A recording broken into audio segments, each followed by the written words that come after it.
네, 안녕하세요. 반갑습니다. 반갑습니다. 네. 오늘 건강 코칭 교실 4주차 공부하도록 하겠습니다. 네. 이 책을 가지고 공부를 하죠. 인체 시스템의 비밀 1, 2. 지금 이제 1권을 하고 있죠. 4주차인데요. 우리가 첫 번째 주에 혈액과 혈관에 대해서 배웠어요. 그리고 두 번째는 위와 장, 소화기관에 대해서, 그래서 혈액을 만들어내는 과정에 대해서 공부했고, 그 피가 들어와서 이제 해독하는 과정이 간과 신장을 거치죠. 그래서 해독된 피가 심장과 폐를 통해서 전체적으로 순환하는 음, 장부죠. 그래서 오늘은 심장과 폐에 대해서 배우도록 하겠습니다. 네. 자, 우리 몸의 엔진, 심장과 폐예요. 심폐는 순환계와 호흡계의 중심 장비다. 그래서 심폐 기능이 굉장히 중요한데, 심장은 혈액을 돌리죠. 폐는요, 산소를 돌리죠. 그래서 혈액과 산소를 돌려주는 음, 장부가 심장과 폐, 심폐 기능이 튼튼한 사람들은 건강하죠. 근데 심폐 기능이 약한 사람은 약골이죠. 그래서 심폐가 중요하죠.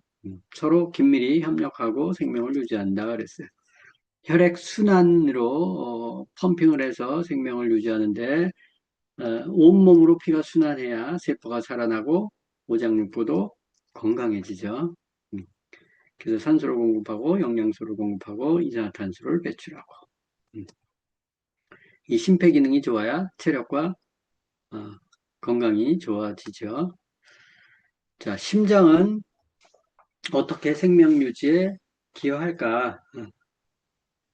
심장을 한문으로 염통이라고 얘기해요. 염은 소금염인데 미네랄을 대표하죠. 그래서 심장이 정상 작동하기 위해서는 이 세포에 영양 공급을 해주는 게 중요한데 그 세포 안에 제일 중요한 게 칼륨, 나트륨, 칼슘, 마그네슘이에요. 이 4대 미네랄이죠. 이 균형이 굉장히 중요하죠. 어, 그래서 하루 동안 심장을 지나는 혈액이 약 9,000리터, 꽤 많죠? 9,000리터면, 1,000리터가 1톤인가요? 그럼 9톤이 되나요? 하루 동안 심장을 지나는 게. 그래서 이 심장이 분당 약 70회 정도 박동을 하고 한 번도 쉬지 않죠. 하루에만도 10만 번 이상 박동을 한다. 참 대단하죠.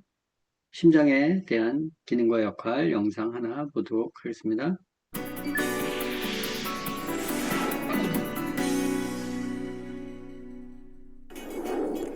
우리 몸속 장기들 중에 가장 중요한 것. 아무래도 온몸에 혈액을 공급해주는 심장이 아닐까 싶은데요. 이 심장에서 사랑을 상징하는 하트 모양까지 유래된 걸 보면 심장이 몸과 마음을 아울러 우리에게 참 중요한 기관인 것 같습니다.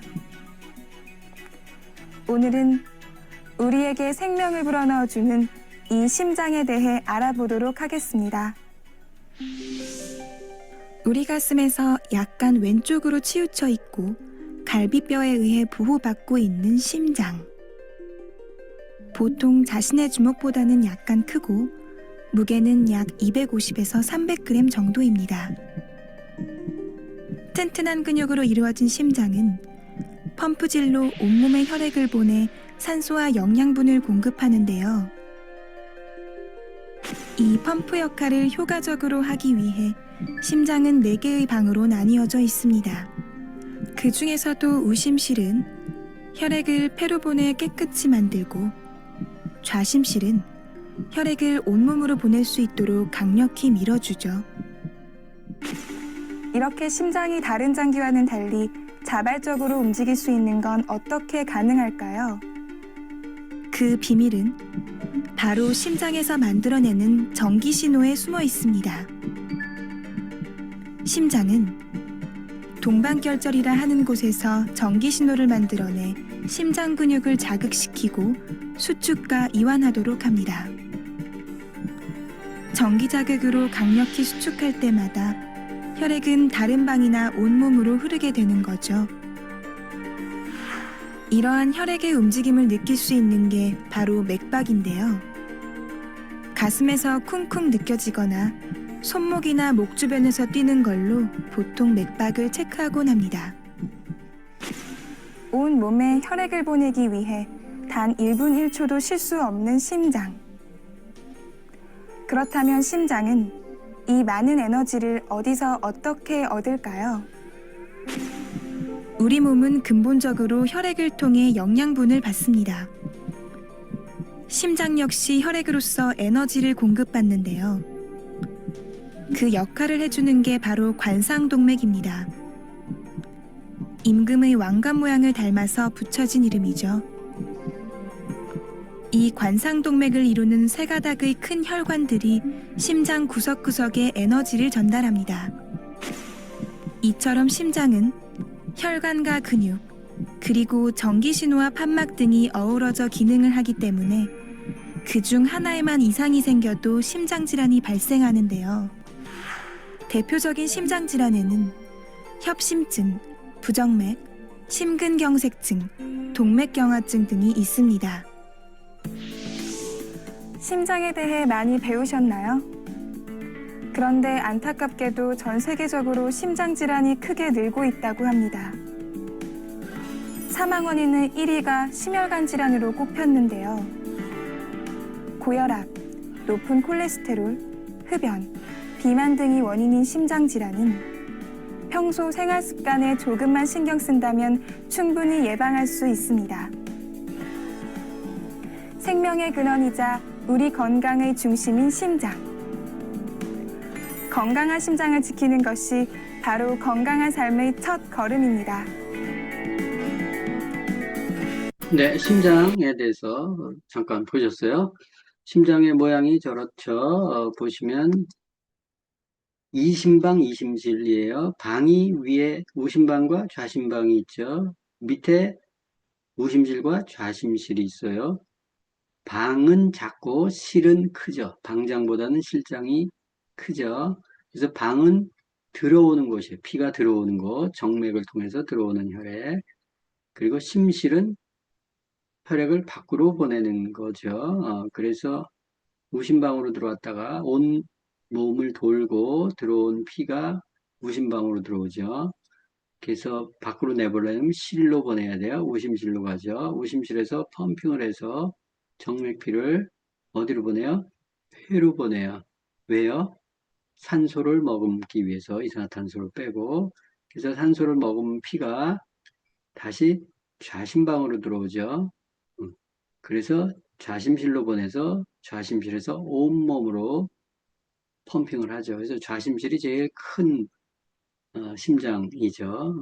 그래서 좌심실에 압을 통해서 높은 혈압이 나오고 들어오는 거는 우심방에 이렇게 들어오는 것들을 가지고 낮은 혈압이죠. 자, 그래서 심장이 피가 이렇게 돈다라는 것을 여러분들이 좀 아실 필요가 있고 좌심방, 우심방, 또 우심실, 좌심방, 좌심실 이렇게 되어 있고 얘기했죠. 좌심방은 폐를 거쳐서 온 혈액, 그리고 우심방은 전신 순환한 혈액을 받아들이는 것, 그리고 좌심실은 전체 대동맥으로 연결해서 온몸으로 돌리는 피, 가장 두껍다고 얘기했어요. 펌핑을 해줘야 되니까. 우심실은 폐로 보냈다가 다시 폐동맥과 연결이 돼서 피가 그 폐 쪽으로 보내서 산소를 머금기 위해서 피를 보내는 거죠. 이 구조를 이해하시고 그 다음에 이제 심장은 또 조금 방과 실로 되어 있지만 그 방과 실 사이에 판막이 있어요. 이렇게 판막은 한쪽 방향으로만 가야지 이게 역류하면 안 돼요. 그래서 거꾸로 혈액이 흐르는 것을 막기 위해서 우심방과 우심실 사이에 삼천판이라는 게 있네요. 그죠? 그 다음에 우심실에서 폐 쪽으로 갈 때 폐동맥판이 있고, 그리고 피가 다시 산소를 먹으면서 들어오는 게 좌심방인데, 좌심방에서 좌심실로 갈 때 승모판이라는 게 있어요. 이제 그런 것들이 판막이 있구나 이렇게 보시면 되죠. 판막도 근육이에요. 저 판막이 약하면 역류가 되거나 김 빠지는 소리 같은 것들이 생기겠죠. 그죠? 저 근육이 발달이 덜 하거나 근육 주위에 피가 잘 안 가거나 그러면 또 특정 미네랄이 부족하면 저 판막이 제 기능을 못해요. 우리가 하지정맥류 했을 때 정맥 안에 판막이 있듯이 이렇게 우리 온 장부에도 위에도 식도에도 뭐 이런 판막 같은 것들이 있잖아요. 그 판막이 제 기능을 해야 되는데 제 기능을 하지 못했을 때 여러 가지 또 문제들이 생기죠. 그래서 판막이 있구나.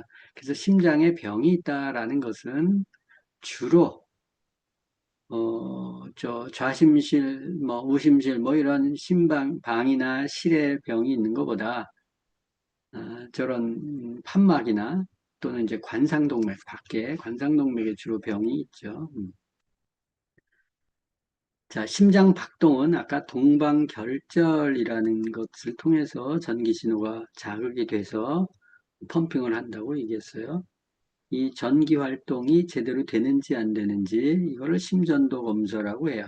보통 이 심전도 검사에 문제가 생기는 건 겨우 없어요. 우리가 이 부정맥이나 뭐 심장이 좀 무리가 있거나 혈압이 높거나 뭐 그러면 심전도 검사를 많이 하는데 심전도 검사 가지고 체크되는 경우는 거의 없었던 것 같아요. 음. 어,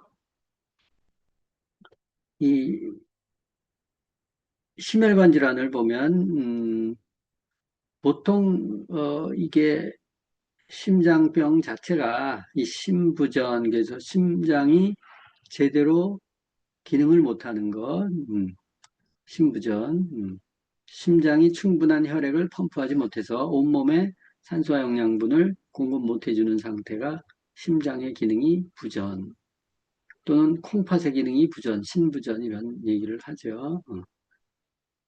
이렇게 심장이 피를 제대로 돌리지 못하면 부종이 생기고 쉽게 피로하고 숨이 차다. 그렇겠죠? 산소 공급이 안 되고 영양소 공급이 안 되니까. 자, 심근경색은 심장마비인데 심장이 펌핑을 하잖아요. 근데 관상동맥이 피가 들러가야 이렇게 수축이완이 있어요. 그러니까 심장은 심장 안에 도는 피가 있어요. 이 심장 안에 도는 온몸을 돌리는 피예요.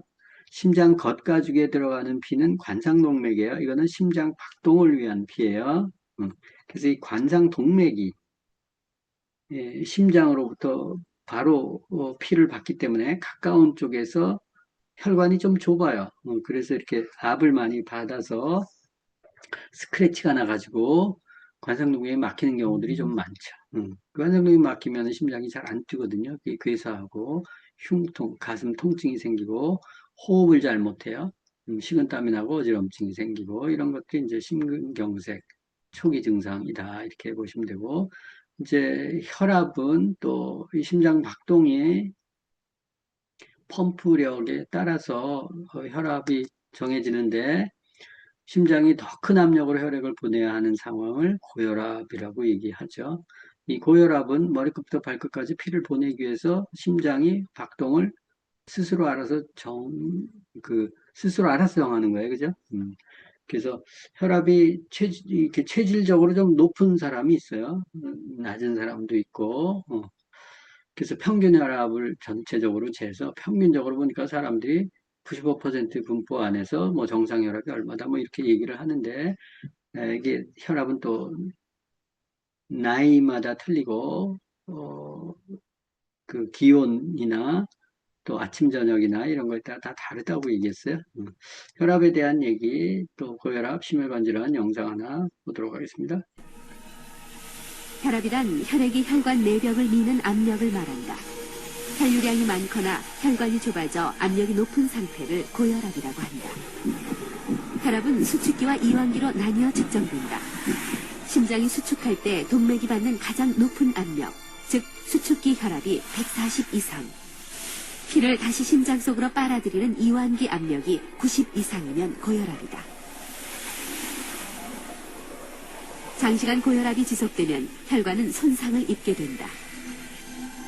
압력이 높아지면 혈관은 탄력을 잃고 두꺼워진다. 이때 지방 등에 침전물이 끼게 되면 혈관은 점점 좁아진다.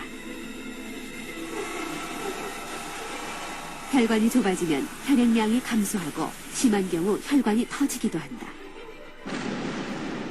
심장으로 가는 동맥이 막히면 심근경색, 심부전증 등 심혈관 질환을 일으킨다. 또 침전물이 떨어져 나와 뇌로 가는 혈관을 막으면 뇌졸중이 일어나고 뇌혈관이 터지면 뇌출혈을 일으킨다. 혈압이 높을수록 합병증의 위험도 크다. 수축기 혈압이 정상인 사람의 합병증 위험이 1이라고 할 때 140에서 159 사이인 고혈압 환자가 허혈성 심질환에 걸릴 위험은 2배, 180 이상인 경우 뇌출혈에 걸릴 위험은 무려 33배나 크다.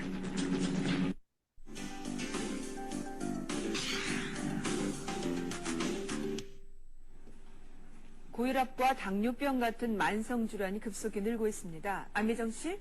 네, 안미정입니다. 이런 만성 질환이 급증하고 있는 이유가 뭡니까? 네, 잘 알려진 것과 같이 비만과 흡연, 잘못된 식습관, 그리고 운동 부족이 그 주요 원인으로 꼽히는데요. 더욱 심각한 문제는 병에 걸리는 연령도 갈수록 낮아지는 추세라는 겁니다. 자세한 내용 정호성 기자가 취재했습니다. 지난해 반신마비 증상과 함께 뇌졸중 진단을 받은 한 남성입니다. 심한 복부 비만에 혈압도 높은 편이었지만 30대 후반에 뇌졸중이 올 것이라고는 생각지 못했습니다. 유난히 튀김 음식을 좋아했어요. 술을 그냥 딱 술자리에서 마시면 되는데 그냥 좀 시도 때도 없이 마셨다는 거. 이런 만성 질환으로 고생하는 사람들이 빠르게 늘고 있습니다. 고혈압으로 진료받은 사람은 지난 2002년 320만 명에서 3년 새 33%나 증가했고 당뇨병 환자도 같은 기간 동안 30%가 늘어난 175만 명으로 집계되고 있습니다. 뇌혈관이나 심장질환을 앓고 있는 환자도 각각 30%, 24%씩 늘었습니다. 특히 뇌졸중 환자의 약 11%가 30, 40대인 것으로 나타나는 등 과거에 비해 만성질환 발생 연령 자체가 낮아지는 추세입니다. 고혈압, 흡연, 비만, 음주하고 연관이 많은 것으로 볼 때 그 30, 40대의 잦은 회식과 불규칙한 생활 습관이 원인이 될 것으로 생각이 됩니다. 전문가들은 각종 합병증을 유발하는 만성질환의 특성상 의학적인 치료뿐 아니라 생활 속에서의 지속적 관리가 중요하다고 조언합니다. SBS 정호선입니다. 네, 혈압과 관련된 부분 봤는데요. 영상에서 보면 이렇게 뭐 혈관이 좁아져 가지고 이렇게 탁 터지는 거. 그 영상이 너무 많이 이렇게 저게 사람들한테 잘못된 인식을, 뭐 경각심을 좋은 건 좋은데 사실 혈압이 높아가지고 혈관을 터뜨리는 경우는 거의 드물고 대부분 혈관이 막히죠. 막혀서 혈관이 터지는 것보다 막혀서 문제가 생기죠. 대부분 사실은 7, 80% 이상이 막혀서 뇌혈관이 뇌졸중이 생겨서 그렇지 뇌출혈이 생겨서 죽는 경우는 적어요. 그래서 뭐 혈압이 높으면 혈관이 터지는 것처럼 물론 혈압이 높아서 혈관벽에 상처가 나서 뭐 이럴 경우는 있지만 혈압 그 자체만 가지고 이렇게 매도하는 것은 조금 좀 조심할 필요는 있다라는 거예요. 혈압이 높게 나오는 이유를 찾아서 원인 치료를 하는 게 중요하다. 자, 부정맥. 심장이 정기적으로 뛰어야 돼요. 그래서 내가 뛸 때 여러분들이 인지를 못 해야 돼요. 근데 내가 심장 박동이 느껴지잖아요. 그러면 엇박자가 나거나 뭔가 문제가 있는 거다. 이런 거죠. 그게 이제 부정맥이에요. 여러분들 심장 뛰는 게 안 느껴져야 돼요. 협심증은 심장으로 가는 혈액 공급이 부족해져서 대부분 이제 관상동맥이 막히면 피가 잘 공급이 안 돼서 순간적으로 가슴 통증이나 압박감을 느낄 수 있어요. 동맥경화증, 이 동맥경화도 역시 마찬가지로 관상동맥의 경화가 대부분이다. 이렇게 보시면 되죠. 혈관 내벽에 콜레스테롤 산화된 지질, 또 혈소판 이런 것들이 축적돼서 혈관이 좁아져서 굳어지는 질환이다. 이것 때문에 사실 혈압이 높아지는 경우들이 많이 있어요.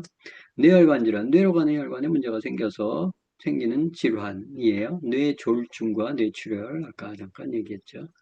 근데 실상은 저렇게 터져서 죽는 경우보다는 막혀서 죽는데, 네. 이 막히는 걸 조심해야 돼요, 사실. 자, 그럼 협심증이 뭐고, 또 심근경색, 또 관상동맥 같은 것들이 협착이 되면 스텐트 시술을 많이 하죠. 그 스텐트 시술이 뭔지 영상을 통해서 보시도록 하겠습니다. 젊은 나이의 혈관 건강은 그만큼 더 중요하다. 38살 조찬행 씨는 지난 겨울 어느 날 출근길에 가슴에 극심한 통증을 느꼈다. 갑자기 이렇게 통증이 오더라고요. 그러면서 전철 타고 또 내려서 또 바깥몸이 맞으면 평소에 느껴보지 못했던 원인은 협심증. 상태는 생각보다 훨씬 심각했다. 심장 혈관 대부분이 막혀 있었다. 근데 제일 심한 부위는 요 부위였어요. 99% 막혔다 그래요. 심장 혈관 3개 중에 요 가운데 부분, 제일 중요한 혈관의 입구 부분이 아주 99.9% 실같이 붙어 있었어요. 다 막혀가지고. 제 생각으로는 한 일주일이나 한 2주만 늦었어도 거기 막히면은 그 심근경색 가서 주무시다가 돌아가실 때 돌연사로 가는 그런 직전 상태였습니다. 스텐트 시술이 결정됐다. 좁아진 혈관에 금속망인 스텐트를 넣고 풍선 카테터로 확장 삽입한다. 시술은 성공적이었다. 심장 혈관은 다시 확장됐다. 나이 38살. 조찬행 씨는 자신에게 닥친 가슴 통증이 심근경색이란 사실이 믿기지 않았다. 그게 아주 좋아요. 오늘 만점이시고 한 가지만 더 하면 체중만 항상. 제일 어린 심근경색증 환자 본 게 22살 있거든요. 뭐 26살도 있고 28살도 있습니다. 이게 이 40대 이의 심근경색증이 한 8,500명 분석을 해봤는데 3%예요. 굉장히 높은 거죠. 더 무서운 거는 젊은 나이일수록 심장병이라고 생각을 안 해요. 증상이 오는데도 불구하고 가슴이 아프고 식은땀이 나는데도 불구하고 체했다고 해서 손을 따는 경우가 많이 있거든요. 아주 위험합니다. 시술 이후 조찬행 씨는 일주일에 3번 체육관을 찾는다. 하루 한 갑 이상의 담배도 끊었고 식단은 철저히 관리한다. 한 5개월 전, 6개월 전, 5, 6개월 전에 다시는 이제 이 신세를 안 져야죠. 이게 병원에 와서 애들 지금 병원에서 애들 지금 네. 생활 습관을 바꾸지 않으면 스텐트 시술도 다시 소용없게 된다는 것을 조찬행 씨는 잊지 않고 있다. 의사 선생님들도 뭐 얘기하시더라고요. 이 병은 새 인생 사는 거다. 정말 그렇더라고요. 새 인생 사는 겁니다. 자, 스텐트 시술을 했잖아요. 여러분, 아까 스프링처럼 된 것들을 이렇게 각자 임시적으로 막는데 이제 혈관이 원래 막혔던 사람이에요. 거기 스텐트 시술을 넣었어요. 혈관이 왜 막혔어요? 식습관, 생활습관, 운동습관, 영양습관 이런 게 엉망이라서 막힌 거죠. 그 습관을 계속하면 스텐트 시술을 해도 소용없어요. 또 막히죠. 이 스프링이 들어왔기 때문에 혈류의 저항을 더 많이 받을까요? 안 받을까요? 더 많이 받죠. 그럼 더 빨리 쌓이겠죠. 그래서 저렇게 스텐트 시술을 하면 그 혈소판 생성 억제제인 고지혈증 약을 반드시 먹이죠. 이제 그래서 박으면 박을수록 더 위험하죠. 근데 응급적으로 박지 않을 수 없으니까 이제 저렇게 한 건데, 저거 이제 그 자리엔 또 못 바꿔요. 그죠? 자꾸 내려오니까. 그래서 막히니까. 그럼 옆이 또 막히면 옆에 또 넣고, 옆에 넣고 해서 몇 번 넣다가 안 되면 이제 잘라내죠. 이제 그런 형태로 해서 또 잘라내고, 뭐, 이렇게 몇 년 살다가 이제 죽죠. 그래서 조심해야 되죠. 저렇게 스텐트 시술을 할 때까지 가면 늦어요. 물론 뭐 해서 살지만 더 확률상 확 줄어들죠. 그래서 어, 예방하는 게 중요하고 시술을 해도 건강관리하면 뭐 당연히 좋아질 수 있어요. 근데 이제 그 상태까지 갔던 습성이 있기 때문에 그거를 큰 의지로 되바꾸지 않으면 안 된다는 거예요. 아까 그 사람도 지금 뭐 운동하고 그러는데 보니까 뱃살 빠지지도 않고 그러잖아요. 그죠? 저런 형태로 그냥 운동만 해서 빠지는 게 아닌데 디톡스 같은 것들을 잘 하면 혈관 청소도 되고 뱃살도 빠지고 하는데 이제 그런 것들이 근본적인 것들이 좀 필요하긴 하죠. 이 심혈관 질환의 대표적인 게 흉통이에요. 여러분들 저런 거 못 느껴보셨죠? 저는 젊었을 때 저런 것들을 느껴봐서 알아요. 혈압이 좀 높았었다 그랬죠? 부정맥이나 협심증이나 이런 증상들이 있었어가지고 굉장히 순간적으로 아프죠. 숨을 못 쉴 정도로 바늘로 콕 찌르는 것 같이 심장을. 호흡곤란, 심장의 펌프 기능이 저하되면 당연히 전신으로 피가 잘 안 가기 때문에 산소 부족으로 호흡곤란이 있을 수 있고 어지럽죠, 당연히. 그리고 피로해요. 늘 피로하고 만성 피로 느끼죠. 그리고 이제 심하면 식은땀이 나고 구토, 그리고 메스꺼워요. 먹으면 체하고. 이게 심장은 또 이 소화 기능과 밀접한 관계가 있기 때문에 자, 이 심장을 또 조절해 주는 게 호르몬, 부신 호르몬이에요. 보통 이제 심장 박동 자체로만 생각하는데 실제 호르몬의 영향을 많이 받아요. 그게 이제 부신인데 부신은 신장 위에 붙어 있는 부신 아시죠? 부신 피질과 수질로 되어 있는데 이게 심혈관계, 그러니까 심장 박동을 조절하고 혈압을 조절해요. 혈류의 양을 통해서 보시면 코르티졸 아시죠? 부신 피질에서 나오는 스트레스를 받았을 때 코르티졸이 나와서 스트레스 상황은 비상 상황이에요. 그럼 빨리 움직여야 되죠. 심박수를 빨리 조절하고 심장 근육을 이렇게 수축하고 이런 것들이 이제 코르티졸이에요. 예, 그래서 코르티졸이 많이 분비되면 이제 나중에 문제가 또 되죠. 또 알도스테론 여러분들 아시죠? 부신 피질에서 나오는 신장의 나트륨과 수분을 재흡수해요. 흡수를 하면 어떻게 돼요? 나트륨이 있어야 수분이 또 흡수가 돼요. 흡수가 되면은 혈액이 많아지죠. 혈액이 많아지면 혈압이 잡히죠. 그래서 혈압을 높이고 혈액량을 조절하는 게 바로 알도스테론이에요. 이것도 부신에서 나오는 호르몬이에요. 그리고 아드레날린 아시죠?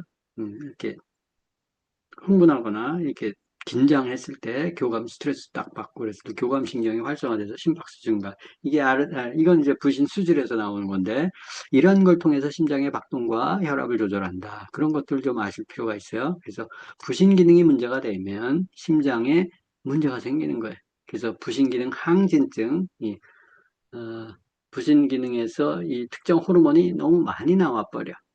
알도스테론이 많이 나와. 그럼 혈압이 계속 올라가죠. 혈압이 올라가고 저칼륨증 같은 것들이 생길 수 있다. 부정맥이나 심비대증, 심장이 비대해지는 거 이런 것들이 이제 알도스테론 과다 분비할 때 그런 일들이 벌어요. 혈압이 계속 높으니까 높여서 박동을 시켜야 되니까 혈액량이 너무 많은 거죠, 그죠? 그 이유가 있는 거죠. 또 코르티졸이 과다되면 그러니까 스트레스를 많이 받으면 코르티졸이 적당하게 나오고 또 없어야 되는데 이게 계속 많이 나오는 거예요. 그럼 푸싱그에서 퉁퉁 부어요. 고혈압이나 심장병 같은 것들이 유발되죠. 그리고 반대로 부신 기능이 저하되면 호르몬이 적게 나와요. 코르티졸이 적당하게 나와야 힘을 쓰고 대처를 하는데 그게 안 되면 심장 박출량이 뚝 떨어져요. 그리고 혈압이 낮아지고 무력하고 어지럽고 이렇게. 그래서 부신 쪽에서 나오는 호르몬이 적당하게 조절이 돼야 되는데 너무 많아도 문제고 너무 작게 나와도 문제다. 이 부신 기능도 굉장히 중요하구나 이렇게 생각을 하시고 보시는 게 좋아요. 그래서 스트레스가 심장에 굉장히 안 좋다 이런 얘기들 하는 거 아니에요? 심혈관 건강 이렇게 개선하자 해서 심장은 이제 혈액 관리에서 중요한데 심장 세포가 재기능을 해야 돼요. 그래서 우리가 칼슘, 보통 이제 세포가 있을 때 제일 중요한 게 이제 칼륨과 나트륨이에요. 사실은 칼륨, 나트륨, 그 다음에 이제 칼슘, 마그네슘인데 보통 칼륨과 나트륨은 영양제로 잘 안 나오죠. 물론 뭐 이렇게 주사나 뭐 약으로는 칼륨이 나오긴 하는데 그 칼륨은 잘 안 써요. 조정하기가 힘들기 때문에 대부분 음식에 있기 때문에 그래서 별로 취급하지는 않는데 굉장히 중요해요. 칼륨. 칼슘은 인체에서 또 많이 필요하는 미네랄이죠. 이것은 이제 영양제로들 많이 먹고 하는데 근육의 수축 조절, 신경기능 조절, 심장박동 유지, 칼슘 펌핑 하잖아요. 수축 이완, 이것도 칼슘이에요. 이런 것들이 이제 인스턴트나 육류 제품 같은 거 먹으면 산성 물질들이 많이 증가돼서 칼슘이 줄어들어요. 칼슘이 부족해지면 심장 근육이 제대로 기능하지 못하고 혈관도 딱딱해질 수 있다. 칼슘이 부족하면 무슨 증상이 나타나요? 뼈에서 칼슘을 녹여낸다 그랬죠?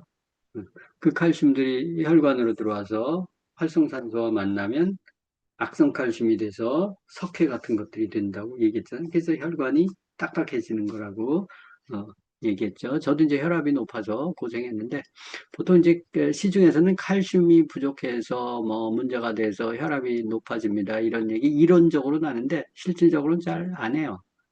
그 처방법을 모르기 때문에. 그래서 칼슘도 소모가 많기 때문에 신경 많이 쓰는 사람들은 수치과 관련된 미네랄이다. 이 칼슘을 잘 먹어야 돼. 잘 먹으면 혈압도 저처럼 정상화될 수 있어요. 자, 그리고 이제 칼륨이 있고 아까 나트륨이 있다 그랬잖아요. 이것은 제가 뒤에 영상에서 보여드릴게요. 워낙 중요하기 때문에. 근데 잘 취급하지 않기 때문에 칼륨과 나트륨은. 왜냐면 영양제나 건강식품이 별로 없어요. 소금 먹으면 되잖아요. 나트륨은. 칼륨은 그냥 탄수화물 먹으면 돼요. 밥 먹으면 돼요. 근데 이제 그런 거 잘 안 먹고 빵이나 뭐 일부 고기나 이런 걸로 때우죠. 인스턴트로. 그러면 이제 칼륨이 부족해질 수 있어요. 저 칼륨 때문에 사람이 죽고 살기도 해요. 자, 칼륨, 나트륨의 기능을 영상을 통해서 한번 보여드릴게요. 이걸 좀 잘 보세요. 그냥 훑어 지나가지 마시고 칼륨과 나트륨이 얼마나 중요한지. 우리 칼륨을 한번 생각해 보자는 칼륨. 칼륨은 무슨 일을 할까? 이게 이렇게 생각을 해보면 이게 좀 마땅치가 않아요. 뭔가 많은 걸 할 것 같은데 딱 집어서 뭐라고 얘기할 수는 없고, 또 뭐 기사라든지 여러 인터넷에도 많은 뭐 내용들이 나오는데 뭐 이것도 관여하고 저거에도 관여하고 뭐 되게 중요한 것 같은데 뭐라 콕 집어서 설명할 수는 없는 이제 그런 녀석이 이제 칼륨이죠. 근데 그게 왜 그러냐면요, 이 칼륨이라고 하는 놈은 굉장히 뭔가 그냥 원초적인 역할을 하는 거예요. 그러니까 어떤 거냐면요, 그냥 세포, 우리 몸은 다 세포로 이루어져 있잖아요. 근데 이 세포가 그냥 존재할 수 있도록 하는 역할을 한다. 이렇게 얘기를 해야 될 것 같아요. 제가 이게 무슨 얘기인지 조금 설명을 드리면 이런 겁니다. 그러니까 이 세포가 이렇게 있잖아요. 세포. 근데 이 세포는 어떻게 이루어져 있냐면, 가장 심플하게 얘기를 하면 여기 안에 뭐 여러 세포 소기관들도 있고 한데 그냥 이렇게 심플하게 세포 하나로 딱 이루어져 있다고 칩시다.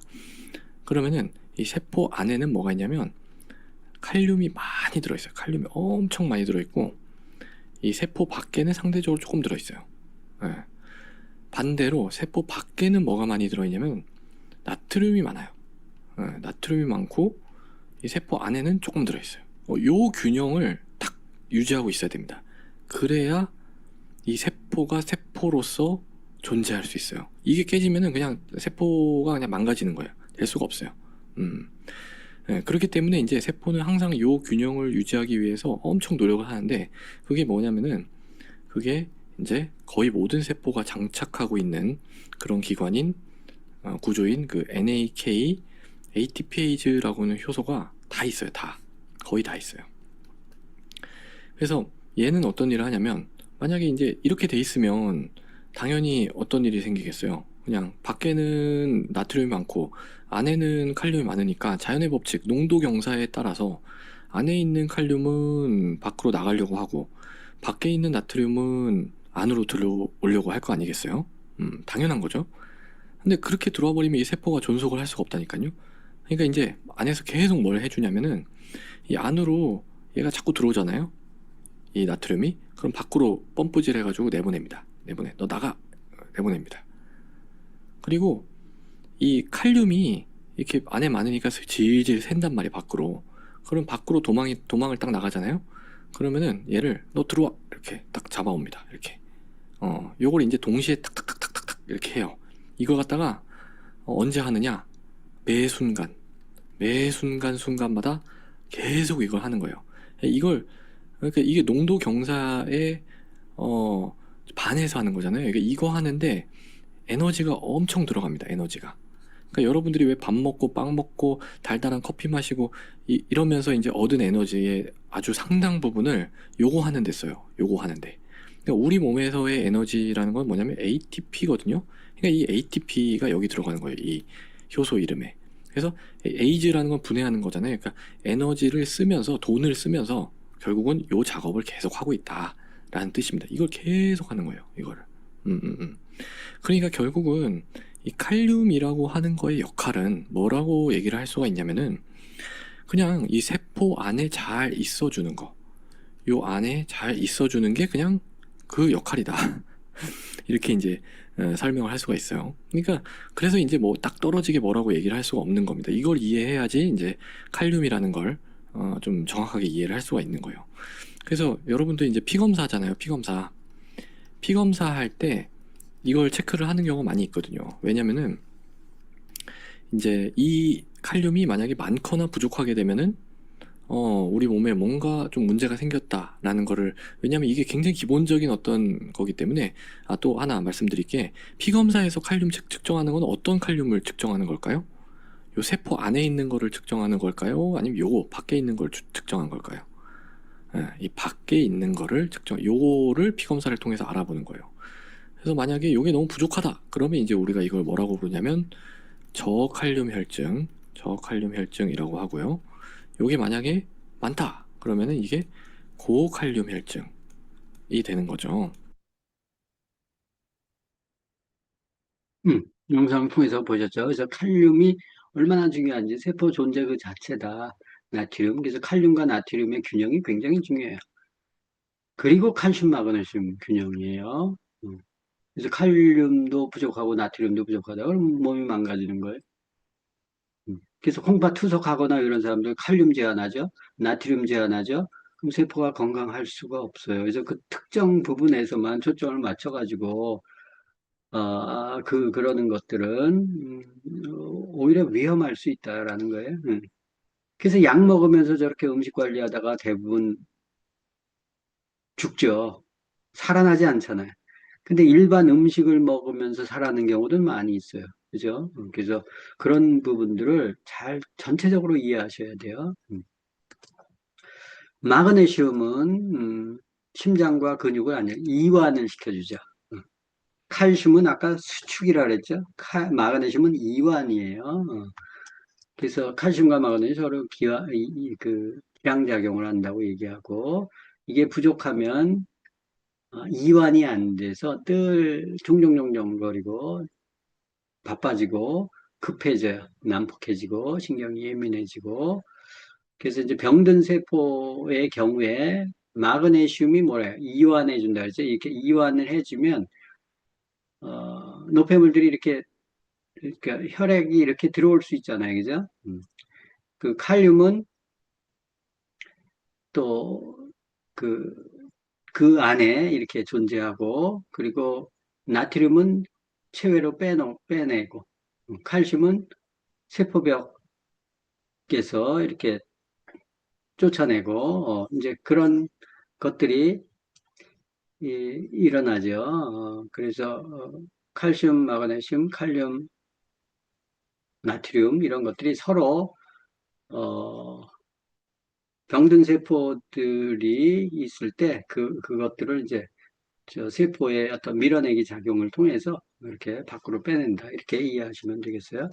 그리고 이제 오메가3는 관상동맥 질환, 관상동맥이 막혔을 때 이제 협착증이 생기고, 또 동맥이 딱딱해지고 한다. 그래서 뭐가 껴 있어서, 특히 이제 기름 같은 것들이 산패가 돼서, 그래서 콜레스테롤이 산화가 돼서 이렇게 껴 있는 부분들을 기름을 통해서 이렇게 녹여내기 때문에 오메가3, 양질의 오메가3가 중요하다고 얘기했어요. 네. 그리고 이제 셀레늄, 셀레늄은, 보통 이제 셀레늄이 강력한 미네랄이죠. 항산화제고, 그래서, 독소, 또 중금속 이런 것들을 제거하는데 상대적으로 탁월하죠. 우리가 비타민이나 미네랄, 비타민 같은 것들이 또 항산화제로 작용하는데 이 셀레늄은 그 작용이 굉장히 강해요. 그래서 셀레늄이 부족한 사람들이 있어요. 체크하면 대부분 중환자들이에요. 암 환자나 당뇨약이나 고혈압약이나 이런 것들을 뭐 십수년 이상 먹었던 사람들, 이런 사람들은 셀레늄이 많이 망가져 있어요. 고갈이 돼 있어요. 그리고 이제 코엔자임 같은 것들도 필요한데 심장이 특별히 좀 기능이 떨어진 분들은 이 코엔자임 여러분들이 아시다시피 세포가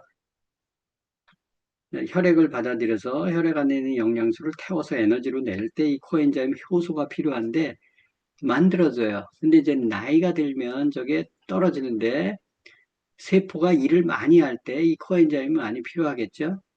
그래서 심장세포나 간세포는 코엔자임이 많아야 돼요. 그래서 코엔자임이 부족했을 때 완전 연소가 잘 안 되고 해서 세포가 힘이 없는 거예요. 그래서 심장 세포가 힘을 주기 위해서 코엔자임이 필요한데 이 코엔자임이 영양소로 들어가는데 우리가 코엔자임을 억제하는 게 저런 고지혈증약이라 그랬죠. 혈소판 생성을 억제하는 게 아스피린, 혈액 내 응고 단백질 이런 것들 응고되지 못하게 하는 게 또 있고 그 다음에 이제 콜레스테롤 억제제가 스타틴. 이 콜레스테롤 억제하는 약이 스타틴인데 스타틴 많이 쓰죠. 요것도 이제 코큐텐도 억제를 해요. 그래서 고지혈증 약 먹는 사람들은 특히 스타틴 계열의 콜레스테롤 억제, 간 기능을 억제해서 콜레스테롤 못 만들게 하는 스타틴을 쓰면 코엔자임 Q10을 먹게 해요. 그러니까 혹시 당뇨, 고지혈증 있는 사람들 스타틴을 먹는다 그러면 코엔자임 Q10은 드셔야 돼요. 그렇지 않으면 문제가 생길 수 있다. 또 비타민 D 중요하죠. 뼈와 심혈관 건강에 굉장히 중요하죠. 또 항암 비타민에서 비타민 D 많이 각광을 받고 비타민 D가 이제 이 칼슘이 흡수될 때 비타민 D가 없으면 흡수가 잘 안 돼요. 근데 현대인들이 햇빛을 잘 받아요, 안 받아요? 안 받죠, 그죠? 그래서 비타민 부족이 많아요. 비타민 D가 굉장히 상대적으로 굉장히 중요해요. 또 비타민 C는 대표적인 항산화 비타민이다. 혈관을 보호하고 콜라겐을 합성하고 혈관 탄력을 유지하는 데 도움을 준다. 그래서 보통 이제 비타민 C 굉장히 많이들 알려져 있죠. 아까 우리 심장에 박동과 영향을 주는 게 호르몬, 부신 호르몬인데 부신에서 제일 많이 들어가 있는 영양소가 비타민 C예요. 그래서 이제 비타민 C가 심혈관계에 굉장히 중요하거나 중요하지 않은 영양소가 없는데 이런 영양소들을 좀 쓰면 당연히 알고 쓰면 좋겠죠, 그죠? 특히 이제 많이 간과되는 게 과일 채소에 많이 들어있는 칼륨. 고기 많이 먹으면 칼륨이 별로 없어요. 그래서 그것 때문에 심혈관 질환 많이 생기죠. 그래서 칼륨, 나트륨, 또 칼슘, 마그네슘 이런 부분들, 그리고 항산영양소 이런 것들을 좀 쓰시는 게 좋고, 고혈압 치료제 보면 혈압약을 많이 쓰죠. 혈압이 높으면 혈압이 높다는 것은 결과예요. 혈압이 높게 하는 원인을 제거하는 게 중요하죠. 근데 이제 혈압이 높으면 혈관이나 뭐 심장이나 콩팥이나 이런데 무리가 간다. 그러면서 이제 혈압을 낮춰야 된다고 하는데 그 혈압이 높아지는 이유들이 조금씩 다를 수 있어요. 그래서 그 다른 부분들 체크해서 그거를 통해서 개선을 해가는 게 궁극적으로 좋은 방향이죠. 근데 이제 혈압을 체크해서 높으면 혈압약을 먹이죠. 보통 이제 위에 혈압이 140 이상이 되면 무조건 먹이죠. 나이에 관계없이. 음, 그 약이 혈관을 확장시키는 약이 있어요. 첫째, 혈관을 확장시키면 혈압이 떨어지죠. 그러면 혈관이 확장이 되면 혈액이 끝까지 가요, 안 가요? 못 가죠. 음. 그래서 여기 보면 혈관을 확장시키기 위해서 교감신경을 흥분을 억제하거나 부교감신경을 활성화시키는 호르몬을 건드리는 약을 쓸 수 있어요. 혈관 이완제 뭐 이런 것들을 써요. 그럼 계속 이완이 되면 끝까지 피가 잘 안 들어가요. 그리고 혈관 탄력이 어떻게 될까요? 좋아져요? 나빠져요? 혈관 탄력이 나빠지죠. 메가리가 없으니까 이게 수축 이완 이렇게 돼야 되는데 수축을 못하고 그냥 메가리 없이 풀려져 있어요. 그럼 혈액이 흐르는 저항이 줄고 혈압이 당장은 떨어지지만 혈관에 때가 잘 깨요. 그래서 문제가 생겨요. 둘째는 혈액량을 줄인다. 혈액량의 상당 부분이 물이라 그랬죠. 물 빼는 약을 준다. 이뇨제. 근데 물 빼는 약을 주면 아까 이뇨제를 써요. 이뇨제를 쓰면 아까 알도스테론 이런 호르몬 부신 피질에 있는 그래서 이 혈액이 다시 물이 심장 안쪽으로 들어오도록 해주는데 이뇨를 못하게 하죠. 근데 요거는 이뇨를 막 장려해요. 그럼 물을 빼요. 근데 물만 빠지는 게 아니고 칼슘이나 마그네슘이나 이런 거랑 같이 빠진다 그랬죠. 그리고 그래서 미네랄을 부족하게 만들고 피를 뻑뻑하게 만들어요. 물을 빼놓으니까 인위적으로. 그럼 혈압은 당장 떨어지지만 장기적으로 사용하면 물이 부족해져요. 그죠? 그럼 고지혈증에 걸려요, 또. 그래서 고지혈증 약을 처방해요. 왜? 혈액에 보면 물을 빼놓으면 상대적으로 그 지방의 비율이 높아지잖아요. 그럼 다 고지혈증 생기지. 그래서 저런 약을 처방하는 거예요. 이뇨제가. 음. 그래서 그러니까 사람들이 이런 거를 이해를 못해. 이해해도 무시하죠. 물을 빼면 혈압은 떨어지는데 혈압을 뚝 떨어뜨려요. 근데 혈액이 끈적끈적거려요. 혈액이 엉켜서 잘 안 가요. 그거는 생각 안 해요. 그래서 병 생기는 건 생각 안 하고 그냥 혈압만 떨어뜨리는 거를 능사라고 생각해요. 그리고 그래도 잘 혈압이 조절 안 되면 심장 박동을 빨리 뛰지 못하게 천천히 뛰게 해요. 심장 박동을 탁 쳐가지고 이렇게 속도 조절을 시켜요. 그럼 칼슘이나 이런 것들이 잘 못 들어가게 칼슘 차단제나 뭐 이런 것들을 써요. 그러면 그거의 부작용은 심장마비죠. 부정맥이나 이런 것들도 생길 수 있어요. 그래서 혈압은 조정을 해요. 근데 사람을 잡을 수 있기 때문에 조심해야 돼요. 그래서 혈압약을 쓰는 게 도움이 된다, 안 된다 했을 때 장기적으로 7년 이상을 쓰면 혈압약 쓰는 게 더 안 좋다. 이런 연구들이 꽤 있어요.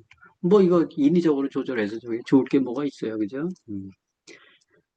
그래서 원인을 잡아서 이제 그런 것들을 하는 게 좋다. 좀 늦대지만 게 빠른 방법이에요. 근데 병원에서 진단받고 나오면 혈압 높으면 죽을 것처럼 생각하고 혈압을 막 떨어뜨리죠. 눈이 안 보이고 머리가 안 돌고 기력이 없고 잘 못 걷고 이러는데 혈압 떨어뜨리는 거에 만족하죠. 그럼 몸이 망가져요. 고지혈증 치료제 아까 잠깐 얘기 드렸지만 스타틴 같은 것들을 많이 쓰는데 이것은 콜레스테롤 수치를 인위적으로 낮추는데 간에서 콜레스테롤을 합성한다 그랬죠. 70% 75%를 근데 합성을 못하게 하니까 따라서 코엔자임도 부족해진다고 얘기했어요. 대표적인 게 뭐 리피토, 크레스토, 레스트콜 이런 것들을 많이 써요. 이 콜레스테롤을 함부로 억제하면 아까 혈압을 인위적으로 낮춰서 문제가 생기듯이 콜레스테롤을 인위적으로 낮추면 세포막이 형성이 안 되고 세포막이 원료예요. 스테로이드 호르몬이 뭐예요? 성호르몬 중에 스테로이드 호르몬 있죠. 우리 또 비타민 D 합성도 콜레스테롤이 원료예요. 담즙산 간에 담즙산 나와야 되죠. 이 원료도 콜레스테롤이에요. 그래서 간에서 콜레스테롤을 만드는 이유는 세포막, 또 항스트레스 호르몬, 또 성호르몬, 스테로이드 호르몬, 비타민 D, 담즙산 이런 거 만들어내기 위해서 콜레스테롤을 만드는 거예요. 근데 인위적으로 저걸 줄여놓으면 문제가 생기죠. 신경 전달, 뇌세포 당연히 못하고 콜레스테롤을 과도하게 억제하면 우울증, 기억력 저하, 알츠하이머 이런 신경정신계 질환이 생길 수 있다. 세포막이 형성이 안 되면 무슨 소용이 있겠어요. 그죠? 그래서 저런 약들이 순기능만 이렇게 얘기하고 역기능에 대해서는 별로 모르는데 이런 것들을 알아야 정치적으로 쓰죠. 저게 무슨 보약이라고 계속 먹어요. 급했을 때 임시적으로 잠깐 쓰고 원인은 이렇게 해야 되겠죠. 그런 걸 알고 써야 된다는 거예요. 스타틴 부작용 아까 코엔자임 Q10 감소라고 얘기했고 장기적으로 사용했을 때 또 비타민 K2 대사의 영향. 비타민 K2가 뭐예요? 뼈에 칼슘 집어넣는 거예요. 칼슘이 잘 뼈에 들어가지 않으면 뼈가 약해지죠. 그리고 이제 혈관의 석회화를 진행시킬 수 있어요. 비타민 K2가 아까 혈관이 칼슘이 이렇게 악성 칼슘으로 된 걸 막아주는 게 비타민 K2예요. 저게 스타틴을 먹으면 비타민 K2가 안 만들어져요. 그래서 이제 저런 증상들이 있을 수 있어요. 그러면 고지혈증 약을 먹으면 콜레스테롤 안 망가져서 세포막에 손상을 주고 호르몬 원료, 호르몬이 안 만들어지고 간에 담즙산이 안 만들어져요. 또 비타민 K2에 문제가 생겨서 혈관에 석회화를 시켜요. 그래서 스타틴을 먹으면 많은 질병들이 다양하게 생겨요. 우리나라가 저 스타틴이나 이런 고지혈증 약을 제일 많이 처방하는 나라라면서요. 환자들이 많아져요. 콜레스테롤이 지나치게 낮아질 경우 혈관벽 출혈이 되죠. 당연히 출혈이 되죠. 왜? 세포막의 원료가 안 만들어지니까. 보수를 못하는 거죠. 뇌졸중 뭐 이런 것들이 있다. 그래서 이런 것들, 또 스타틴의 가장 심각한 부작용이 근육이 분해되는 거예요. 세포막이 이렇게 탁탁 만들어져 가지고 그걸 복구를 시켜야 되는데 복구를 못하니까 근육이 파손이 되죠. 세포가 파손이 되는 거예요. 파손이 돼서 복구를 못 시키는 거예요. 그게 횡문근 융해증이에요. 그러면 이제 저런 물질들이 피를 타고 들어가서 결국 신장을 쳐요. 그래서 고지혈증 약 먹고 뭐 당뇨, 고혈압, 고지혈증 약들 먹잖아요. 저게 결국은 약의 부작용으로 신장을 쳐요. 근데 저 약들을 안 먹으면 신장이 망가진다고들 많이 생각을 해서 저걸 열심히들 먹죠. 잘 헤아려서 여러분들 보시는 게 필요하죠. 자, 폐는 우리 몸에 어떻게 또 공급이 될까? 폐에 공부하도록 하겠습니다. 성인이 하루에 3만 번 호흡을 하고 또 하루에 마시는 공기가 10,000리터예요. 그럼 10톤이네요. 그죠? 10톤. 10톤 정도. 폐의 영상 하나 보도록 하겠습니다.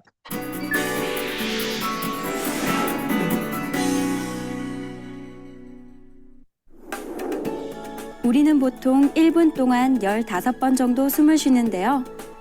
그동안에 들이쉬고 내쉬는 공기의 양이 무려 6.8리터나 된다고 합니다.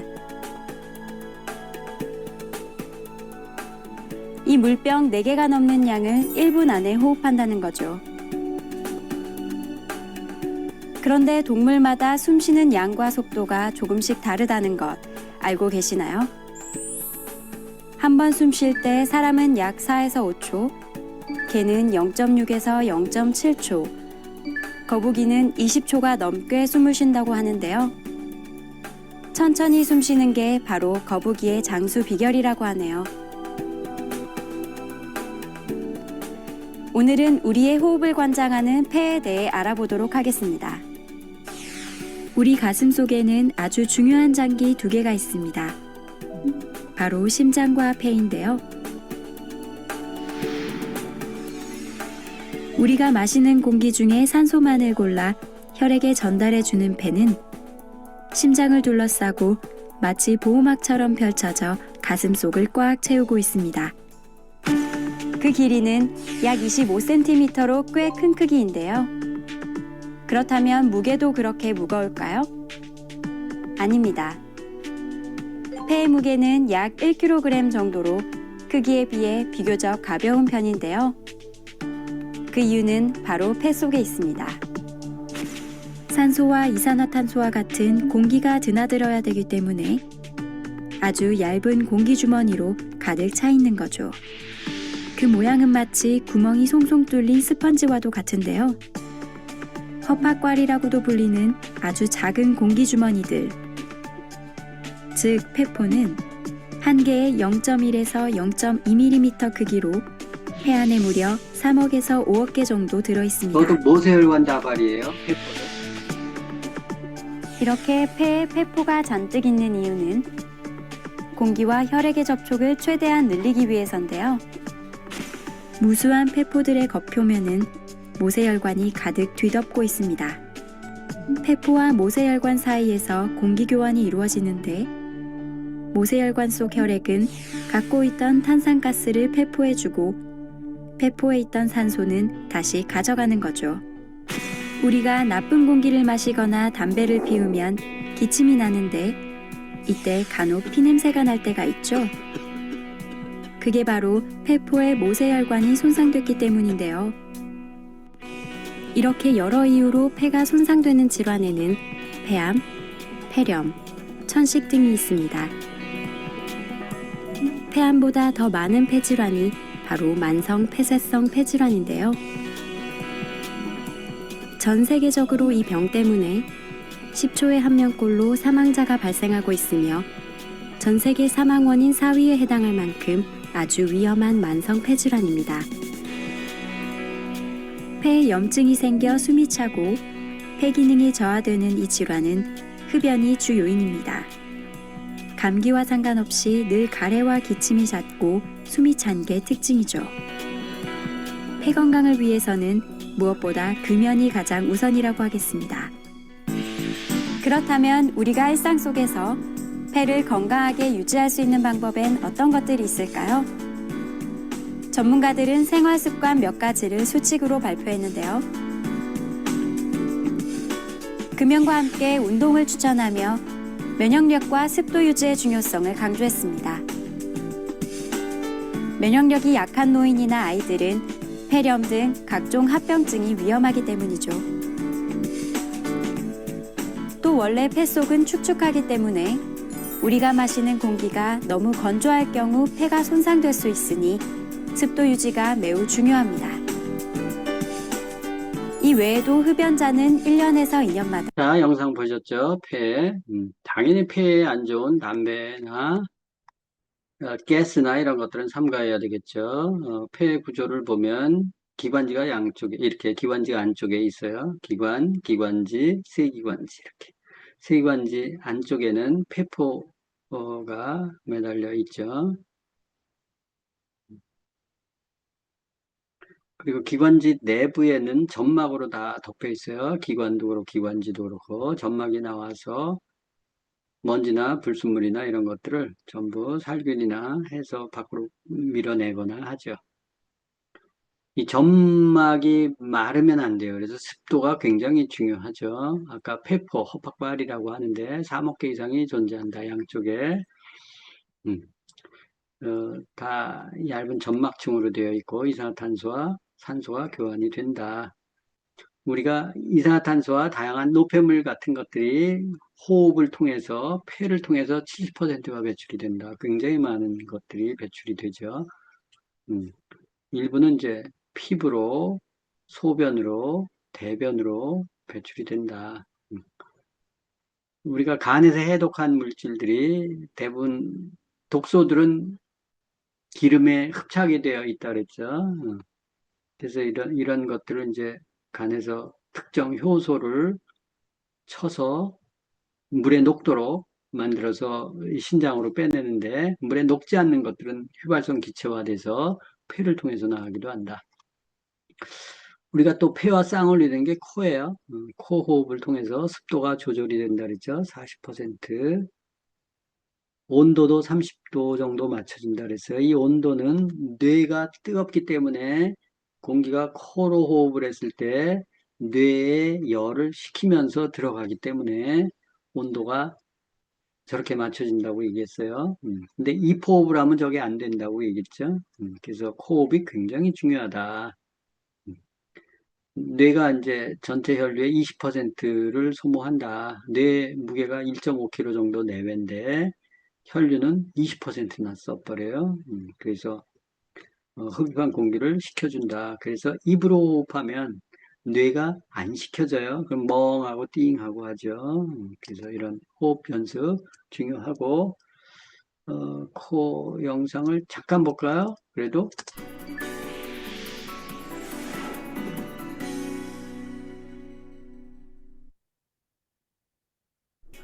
얼굴 가운데에 위치한 코는 우리가 숨을 쉬고 냄새를 맡을 수 있게 해줍니다. 그런데 감기에 걸려 콧물이 나거나 비염이 심할 경우 맛까지 느끼지 못하는 경우가 있는데요. 그 이유는 미각에 후각이 더해져야만 비로소 풍성한 맛을 느낄 수 있기 때문입니다. 이처럼 코는 인생의 즐거움을 주는 맛과 함께 숨을 쉬게 하는 기쁨까지 누리게 하는 아주 고마운 장기입니다. 얼굴 한가운데에 돌출된 부분과 그 내부인 비강을 모두 포함해 코라고 부릅니다. 비강은 코의 안쪽에서 구강 전까지를 일컫는데 특히 비강에 있는 섬모는 흡입한 공기의 불순물을 90% 넘게 제거해주며 공기의 온도와 습도를 알맞게 맞춰줘서 호흡하기에 좋은 공기 상태로 만들어줍니다. 또 비강 안에는 비중격이라고 하는 중심 콧뼈가 있는데 그 좌우로는 각각 3개의 뼈들이 뻗어 있으며 이를 상비갑계, 중비갑계, 하비갑계라고 합니다. 비강 주변은 부비동이라고 하는 얼굴 뼈 속에 비어있는 공간도 있는데요. 이 부비동은 호흡 시 공기를 데워주고 소리를 낼 때 음성을 공명시키며 두개골을 가볍게 유지하는 동시에 눈과 뇌를 보호하는 역할을 합니다. 이외에도 부비동은 점막에서 생성된 분비물을 배출시키는 역할도 하는데요. 이때 여러 원인으로 분비물이 제대로 배출되지 못하면 염증이나 축농증이 생기게 됩니다. 그럼 우린 어떻게 코를 통해서 냄새를 맡는 걸까요? 이 과정에 있어서 가장 큰 역할을 하는 기관이 바로 코 속의 천장 부분에 있는 후세포입니다. 공기 중에 떠다니는 화학물질이 코 속의 후세포를 통해 인지되고 후신경을 따라 뇌로 전달되면 우린 비로소 냄새를 맡게 됩니다. 그런데 이 과정에 문제가 생기면 미각에도 영향이 미치는데요. 음식물에 포함된 화학물질이 혀의 미각신경을 통해 감지되면 우리가 맛을 느끼게 되고 코 속의 후신경을 통해 인식되면 음식 고유의 풍미를 느끼게 되는 것입니다. 자, 그래서 냄새와 맛을 느끼는 것은 같이 가요. 그래서 코가 막히면 미각이 이렇게 잃어버려요. 그래서 그런 부분들 잘 이해하시고 코로 호흡하는 게 굉장히 중요하구나. 호흡할 때 우리가 얕은 호흡을 하는 것보다 깊은 심호흡을 하는 게 훨씬 산소 교환이 잘 되겠죠. 그래서 얕은 호흡을 해버리면 공기가 이렇게 이산화탄소가 다 빼내지 못하고 공기도 다 들어가지를 못해요. 그걸 이제 사강이라고 하는데, 그래서 그러면 당연히 그 안에 있는 세포들이 제대로 산소와 영양소들을 공급받기가 쉽지가 않겠죠. 그죠? 이산화탄소가 안 빠지니까 산소 공급이 잘 안 되죠. 그래서 이제 그런 것들이 장기적으로 문제가 되면, 여러 가지 문제가 되면, 특히 이제 기관지 같은 것들이 좀 약해지고, 점막에 뭐가 또 부스럼 같은 것들이 생기고 하면, 숨이 들어들 때 이제 쌕쌕거리는 소리 같은 것들이 나죠. 그 점막 쪽에 이제 문제들이 생기면, 때가 끼거나 그러면, 편식 같은 것들이 생기고, 이게 이제 기도에서 하는 역할들인데, 앞부분만 잠깐 보도록 하겠습니다.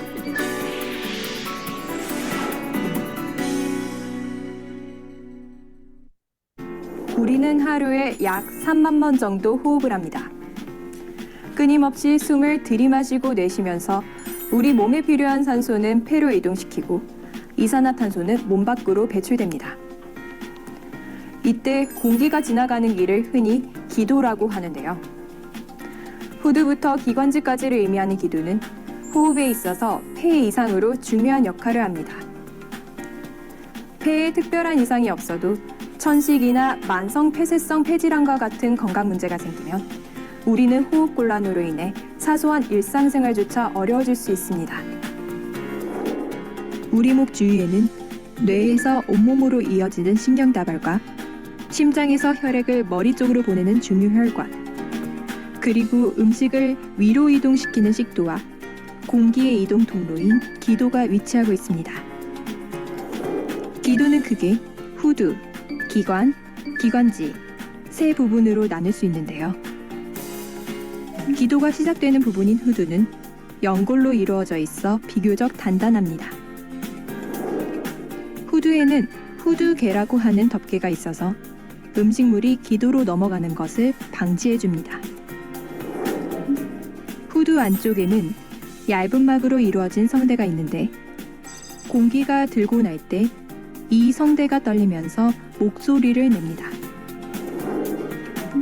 기관의 끝부분은 좌우 양쪽으로 나뉘어 폐와 연결되고 나뭇가지처럼 생긴 여러 개의 세기관지로 나뉩니다. 이 세기관지는 최종적으로 폐포와 연결돼 산소와 이산화탄소 등 가스를 교환합니다. 식도의 앞쪽에 위치하는 기관은 공기의 흐름을 유지하기 위한 특별한 구조가 있습니다. 후두와 연결되는 기관은 길이 약 10cm로 대략 엄지손가락 굵기의 관 형태입니다. 기관은 약 20개 정도 말발굽 모양의 연골들이 층층이 쌓여있는 모양을 하고 있는데요. 이러한 연골은 목을 움직이거나 음식을 먹는 등의 활동을 할 때 기관이 눌리지 않고 항상 열려있도록 그 형태를 유지하는 역할을 합니다. 기관의 뒤쪽 벽에는 연골이 없고 식도와 강하게 연결되어 있는데요. 간혹 이 연결 부위가 손상되거나 염증이 생기면 구멍이 나기도 합니다. 이걸 기흉이라고 하죠. 네. 네. 그래서 이 정도 보도록 하겠습니다. 그래서 코로 숨을 쉬면 기도로 들어가서 이제 기관지로 해서 폐로 들어가죠. 폐가 건강하지 않을 때 생기는 질환 같은 것들, 만성 폐쇄성 폐질환 해서 폐 기능이 점차 저하되는 질환이다. 폐부전이기도 하죠. 호흡곤란, 기침, 가래. 주된 원인이 흡연이지만 먼지나 화학물질 이런 거에 반복적으로 노출이 되면 발병 위험이 높다. 실내 공기오염, 또 가스레인지 사용 이런 것들이 문제가 될 수 있고, 폐섬유증은 폐세포가 손상이 돼서 딱딱하게 되는 거예요. 간이 경화되는 것처럼 폐 조직이 경화되는 거예요. 섬유화된다 하죠. 이게 되면 이제 폐세포가 전부 죽는 거예요. 그러면 산소를 머금을 수가 없겠죠. 그래서 일상적인 활동을 잘 못할 정도로 숨이 차고 호흡이 가빠진다. 폐암, 폐는 이제 폐 안에 세포가 여기저기 이렇게 비정상적으로 증식돼서 발생하는 악성 종양이다. 폐 안에 있는 암. 많이 여러분들 아시잖아요. 그래서 폐 중심에 있는 암은 흡연 때문에 생기고, 폐 끝에 있는 말단부에 있는 걸 선암이라고 얘기하는데, 그것은 간접흡연 때문에 생긴다. 이런 얘기를 했었죠. 폐부종, 폐에 물이 차는 거예요. 물이 왜 차겠어요? 폐세포가 죽으면 물을 머금질 못해요. 그래서 이렇게 토해내니까 폐세포가 사멸이 돼서 그런데, 염증이 생겨서 그렇고 모세혈관이 막혀서 그런 거죠. 이게 이제 심민성이 있고 심장 기능으로 발생하고, 또 그러니까 심장이 안 좋으면 폐에 부종이 생길 수 있다 이런 뜻이에요. 심폐 기능에서 밀어내질 못하기 때문에 제대로 또 산소 공급이 안 되고 하니까. 그리고 이제 심장 기능 이상이 아닌 비심인성 폐부종은 심장 이외의 원인으로, 그래서 알부민 혈증, 알부민이 있어야 이렇게 혈액, 피 이런 걸 운반하고 림프도 이렇게 순환을 시키는데, 저게 안 되면 삼투압이 안 걸려가지고 이 수분을 빨아들이질 못하죠, 그죠? 림프계 차단 뭐 이런 것들. 그래서 저런 것들은 이제 부종의 원인들 좀 따져봐야죠. 폐 쪽에.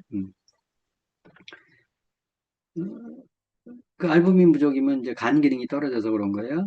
그러면 알부민이 되는 원료 같은 것들 좀 넣어주고, 그 다음에 간 기능이 회생할 수 있도록, 비타민 B군이나 밀크시슬이나 이런 것들 좀 주고 하면 또 상대적으로 좋아질 수 있겠죠.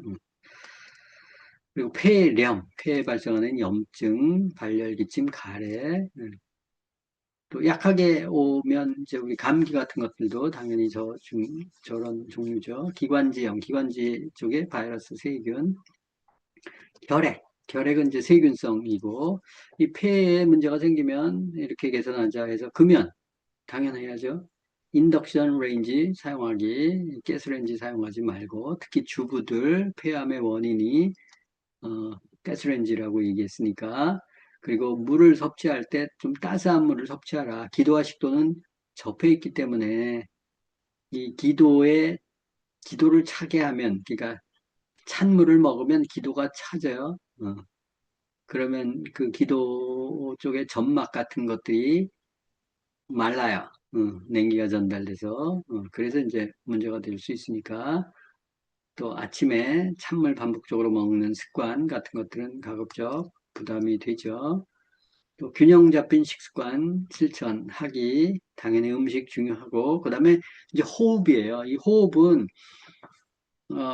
운동을 좀 격한 운동을 해서 심폐기능을 활성화시키는 운동을 해야 되는데 그런 걸 잘 못하잖아요, 그죠? 걷기, 달리기, 수영, 자전거 타기, 요가 이런 것들 꾸준히 하는 게 중요하다. 특히 복식호흡 같은 거. 이 복식호흡은 횡격막이 충분히 확장이 되고 수축하도록 해줘야 돼요. 그래서 그거 관련된 영상, 폐 기능을 좋게 하기 위해서 이 호흡법이 굉장히 중요한데 그 호흡법 영상을 좀 보여드릴게요. 잘 보시고 폐 기능이 좀 떨어진 사람들은 운동을 저렇게 못하면 이런 폐활량을 키우는 운동 같은 게 좀 필요하고, 당연히 코호흡을 해야죠. 입호흡 하지 말고, 그래서 코털과 점막과 부비동을 거쳐서 이물질이 제거되는데, 그래야 습기가 조절이 되고 온도가 조절이 돼서 폐에 머금기 좋은 산소가 들어간다 그랬죠. 근데 입호흡을 하면 전혀 아니라 그랬죠. 그래서 입호흡 하지 말아라. 입이 마른다. 입술이 이렇게 건조해진다. 그리고 이빨이 삐뚤빼뚤하다. 이거 다 입호흡하는 사람이에요. 밤에 잘 때 코 건다. 입호흡하는 사람이에요. 이제 그런 것들은 좀 잘 고쳐줘야 되겠죠. 그리고 이제 습도 같은 거 관리 조심해야 돼요. 우리 옵티미스트 있죠. 그런 좋은 습도계 같은 것들 있으면 좋겠죠. 저게 오염이 많이 되니까 오염되지 않고 잘 이렇게 하는 습도기가 있어요. 그런 것도 활용하시고, 정 안 되면 이제 수건 같은 거 물로 해서 이렇게 해서 하시는 게 좋아요. 건조할 때 많이 감기 걸리잖아요. 점막이 말라서.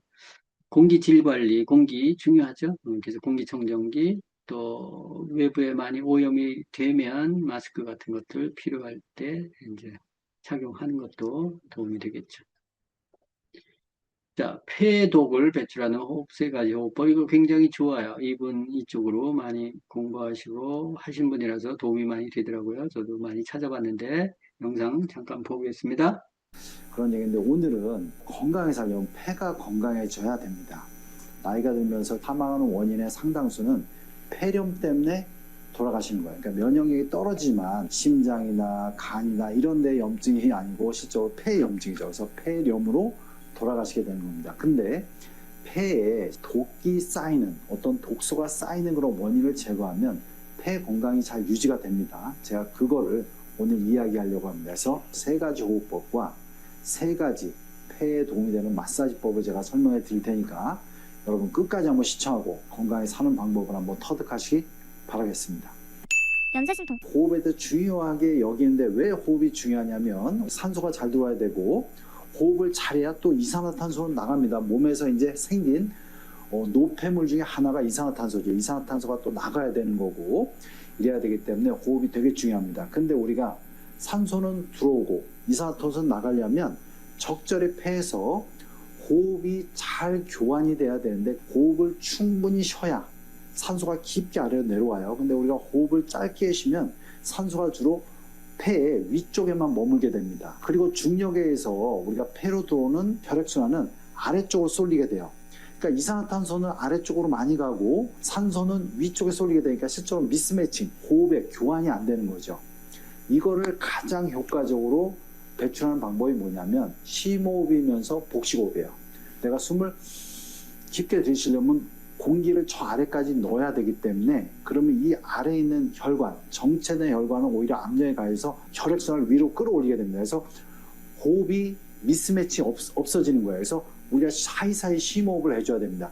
이 충분히 심호흡을 해주지 않을 때, 즉 이런 미스매칭이 잘 생길 때 생기는 대표적인 증상이 뭐냐면 하품을 잘하는 사람들, 이렇게 잘하는 사람들은 실제로 몸에 이산화탄소가 많은 사람이에요. 혈액이 아래로, 폐 아래로 가서 산소랑 교환이 안 되고 도로 그냥 혈액순환으로 넘어가 버리는 경우죠. 그러니까 우리가 사이사이 심호흡과 함께 배가 아래로 쭉 나오게 이렇게 하는 복식호흡을 해줘야 됩니다. 그러니까 요거를 실제로 자주 하기는 어렵기 때문에 하루에 아침 저녁으로 이렇게 아침 점심 저녁으로 잡아서 충분히 해주는 게 되게 중요합니다. 그래서 이제 복식호흡을 해주는 게 되게 중요하다는 거 여러분이 꼭 알고 계셔야 됩니다.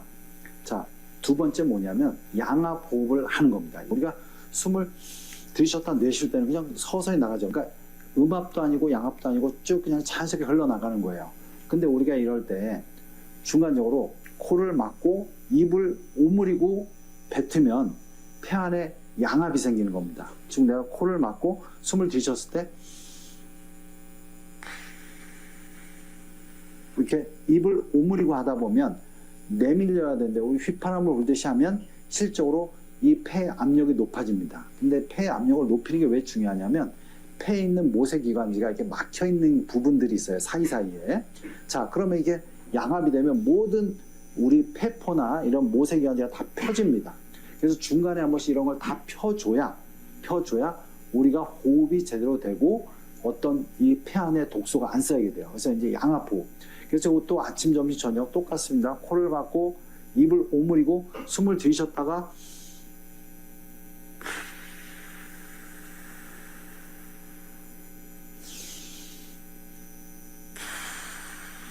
그러니까 언제나 드실 때는 코로 드시는 게 우리 몸에 더 좋고요. 내쉴 때는 코를 막고 입을 오므리고 그래서 이 폐의 압력이 양압이 생기고 하는 게 독소를 배출하는 데 되게 도움이 됩니다.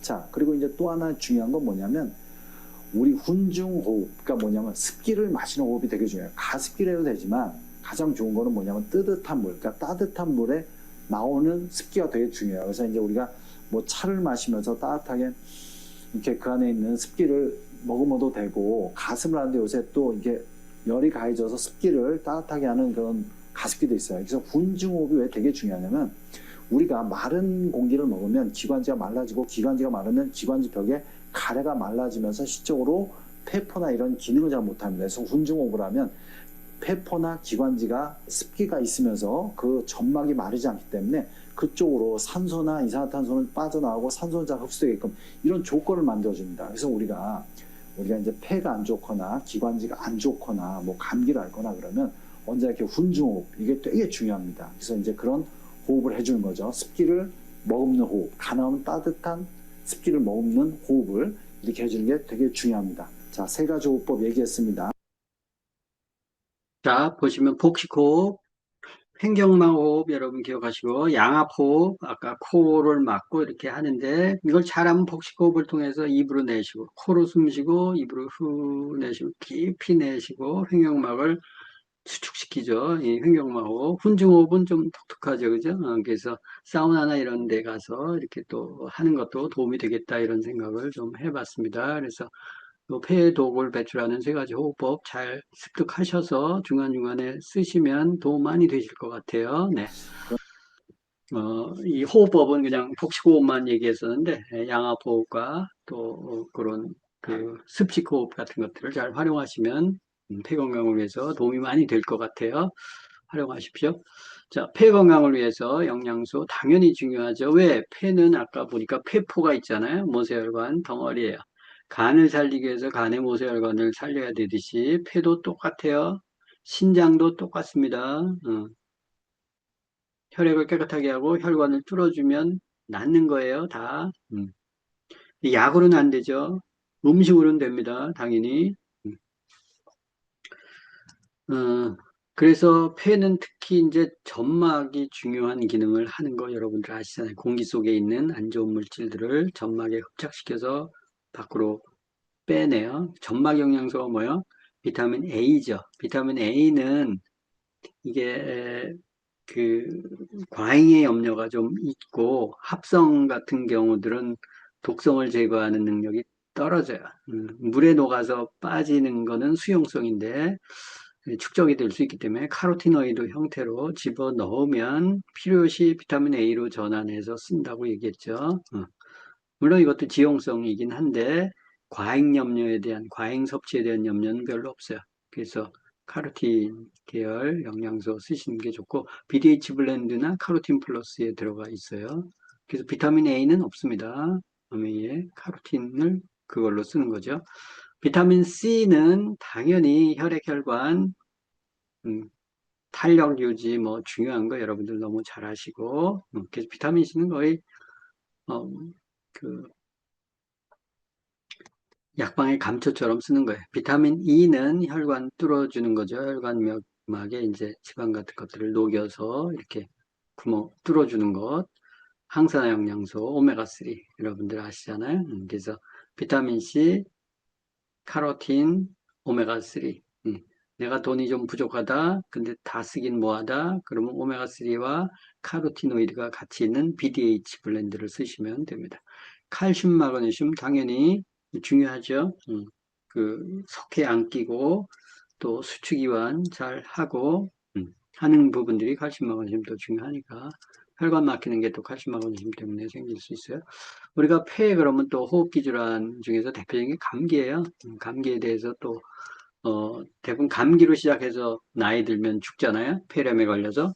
그래서 감기를 대처하는 방법. 감기는 바이러스예요. 대부분 90% 이상이 감기 바이러스고 200종 이상이 되고 뭐 리노바이러스, 코로나 바이러스 이런 것들이 있는데 주로 호흡기로 코와 목의 점막을 통해서 감염이 된다.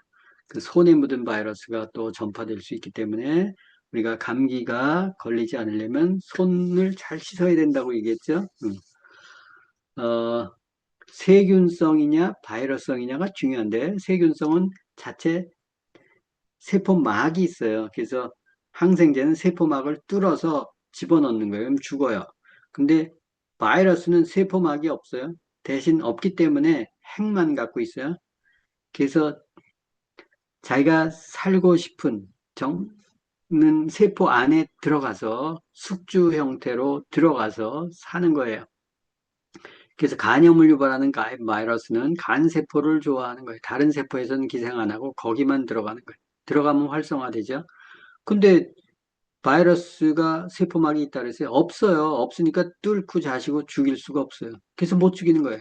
항생제는 세균을 죽이지만 바이러스는 세균을 죽이죠. 바이러스는 항생제로 안 죽어요. 생물이 아니에요. 바이러스는 엄격하게 얘기해서. 그래서 항바이러스제도 별로 효과가 없고 항바이러스 효과가 있었으면 우리 코로나 바이러스 그게 난리를 치지 않았죠. 백신 어쩌고 저쩌고 해서 다 소용이 없었지만 그래서 감기약은 없다. 항바이러스제 없다. 감기약 처방실상 그래서 어떻게 하느냐 외국에서 원래 감기에 걸렸다 사람들은 runny nose and a sore throat, but they were called catars. 콧물 흐르고 목도 아프고 And a catarrh was just a runniness. And that's what people thought it was. They used to call it a flux. Things would run out of your nose. 눈물, 콧물 뭐 이렇게 나오죠. 가래. Have a catarrh anywhere. We say feed a cold and starve a fever. So people would say you should eat a lot when you have a cold. Other people would say, no, when you have a cold, you shouldn't eat too much. But so people tried things like that. And then they tried local remedies that they swallowed. And I'm sure that everybody in the audience has a favorite treatment for their cold. None of them work. But since none of them work, they all work. That when there is no good treatment, there are 100 treatments. And I can understand families are going to watch your documentary and they're going to say, this guy, he just doesn't like medicine. He thinks that his patients aren't going to like this. I've been taking these medicines my whole life and they work. I've been on the other side and I've watched documentaries where I've said, this guy doesn't know what he's talking about. But the evidence is the evidence. And the doctors can't justify what's happening in Korea cannot be justified with the large weight of medical evidence that we have. These medicines don't work for colds. Antibiotics don't work for colds. 항생제 And those are the 어떤 facts. These 약도 are not 감기에 things that 효과가 one 없다. doctor like myself 이게 is making 팩트라는 up. 거예요. This is the large body of evidence that's throughout the medical literature across the world. 감기약은 없다예요. And so they've done studies that have used a medicine, like a cough and cold medicine, and also a placebo. What a placebo is it's a medicine that looks and tastes like the regular medicine, but doesn't have any medicinal properties. And when they've done those studies and then had a group that took no medicine, 감기약을 they found 먹은 that they got 그룹, better at the 가짜 same 약을 rate of 먹은 time. 그룹, So whether you 어떤 got the 약도 먹지 않은 medicine, 그룹 the 다 같은 placebo, 속도로 회복이 or you 되더라. got no medicine, in 약을 general, 먹든 안 all 먹든 got 감기가 better at 낫는 the same 시간은 amount of 똑같다.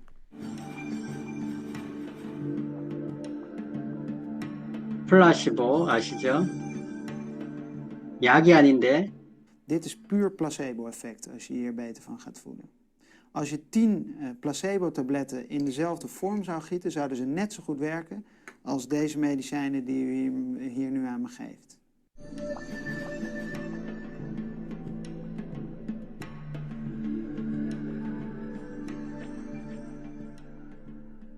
Some watching this program might say, well, I've taken the medicines and I feel better because I've taken them. And I would answer that by two things. One is that they were going to get better anyway. The second thing would be is that there's a large placebo effect by taking medicines, that by taking something, your body thinks that you feel that you're doing better. And the third thing is that you've been told by advertising and by the box for so many years, for your whole life, that these medicines work, that you start to believe that if the box says it works, then it's going to work. So you've been misled by the advertising for a long time. 자, 그래서 감기약은 없다예요. 감기는 바이러스성이기 때문에 바이러스를 치료하는 약은 없다. 그래서 감기약 먹고 낫다라는 것은 플라시보 효과다. 이렇게 얘기하죠. 감기는 보통 우리가 그러면 그냥 있어야 되냐? 그게 아니고 그 메커니즘을 좀 이해하면 훨씬 더 효과적으로 대응할 수 있어요. 감기는 안에 냉기가 유입되면서 시작이 된다. 그러면 냉기이기 때문에 체온을 높이기 위해서 오한이나 발열이 발생하고 열감이나 콧물, 재채기, 기침 이렇게 한기를 자꾸 밖으로 빼내는 증상이 나타나요. 이때 이제 히스타민이나 사이토카인 이런 게 분비돼서 바이러스와 싸울 수 있도록 몸이 막 만들어져요. 그러면 혈관이 확장이 되고 이러면서 백혈구들이 막 몰려와요. 그러면 바이러스를 막 죽이고 전투가 일어나면은 열이 나지요. 열이 나면은 해열제를 먹여요. 그러면 면역 반응이 억제되죠. 백혈구가 억제되고 혈관을 통해서 못 들어오니까. 그러면 그렇게 해열제로 막아 놓으면 면역 반응이 억제돼서 합병증이 될 수 있어요. 그게 바이러스가 장으로 가면 장염이고 귀로 가면 중이염이고 폐로 가면 폐염이고 뇌로 가면 뇌수막염이에요. 그래서 아이들이 감기로 시작했다가 약 먹으면서 장염, 중이염, 폐렴, 뇌수막염 이렇게 가잖아요. 그죠? 그럼 난리치고 법석을 떨죠.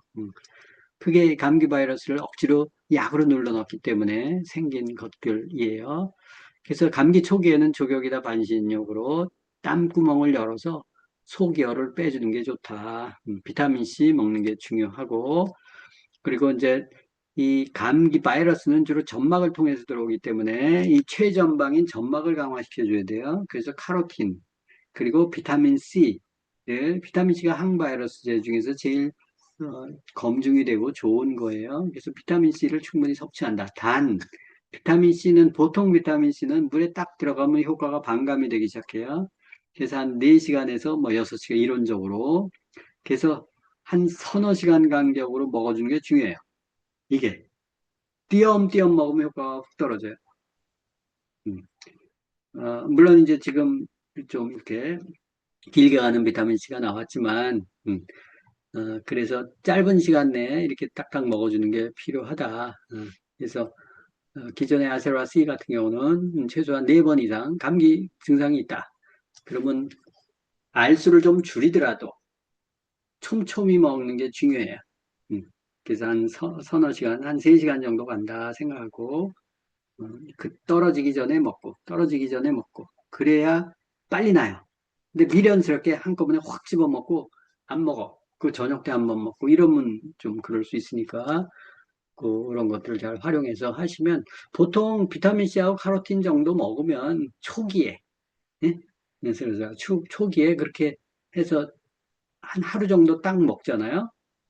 그러면 감기 안 걸려요. 근데 그 시기를 딱 놓치잖아요. 그럼 들어가요. 들어가면 한 일주일 걸리지. 길면 2주. 1, 2주 동안 고생하는 거예요. 그래서 이제 그 비타민C와 카로틴 플러스 같은 것들을 잘 활용하면 코로나 바이러스 때 똑같았어요. 코로나 바이러스 때 뭐 사람들 많이 뭐 백신 맞고 막 그랬잖아요. 그죠? 내가 백신을 안 맞아서 불안해했다. 혹시 그런 사람이 있다면 그 사람은 건강을 잘 모르는 사람이에요. 예? 정말 아는 사람들은 그런 백신들 맞지 않죠. 뭐 어쩔 수 없이 직업적으로 맞아야, 나의 의사와 관계없이 맞아야 했기 때문에 어쩔 수 없이 맞았다. 뭐, 그러면 뭐, 그럴 수 있지만, 내가 살기 위해서, 뭐, 맞으라니까, 맞는 게 좋겠다 하고, 이렇게 맞은 사람들 있잖아요. 그러고 뭐, 면역이 어떻고 와서 강의하고 떠들어요. 실력 없는 사람들이. 실력 있으면, 그러지 않아요. 공부를 하면. 자, 그래서 오늘 공부한 것, 몸의 엔진이다. 심장과 폐가 중요한 역할을 하는데, 심장은 피를 돌리고, 폐는 산소를 돌린다. 그래서 심폐기능이 기혈순환에 굉장히 중요하죠. 이 둘이 멈추면 모든 인체 시스템은 즉시 둔화되죠. 심장은 혈액을 통해서 산소와 영양소와 호르몬을 각 장기에 공급한다. 그래서 자율신경, 감정, 스트레스 이런 부분들에 밀접한 관계가 있어요. 그래서 이게 문제가 됐을 때 답답하고 불안하고 긴장하고 수면의 질이 망가지는 게 이 심장의 기능이 약해졌기 때문에 그렇다. 스트레스 받으면 심장에 문제가 생긴다고 얘기했잖아요. 그죠? 잠을 못 자는 건 어때요? 심장이 두근두근 되면 잠 못 자죠? 이제 불안하고 긴장하고 걱정이 많으면 심장이 두근두근 되잖아요. 그죠? 화병이 있어도 두근두근 되죠. 이런 것들이 다 영향이 있다. 폐는 산소를 흡수하고 이산화탄소를 배출해요. 그래서 피를 맑게 하는데 이 호흡법이 잘못되면 또 공기가 오염이 되면 깨끗한 산소를 공급받지 못하고 공급받더라도 호흡이 얕으면 깊이 있게 밑에까지 혈액에 있는 이산화탄소를 배출 못 시킨다고 했죠.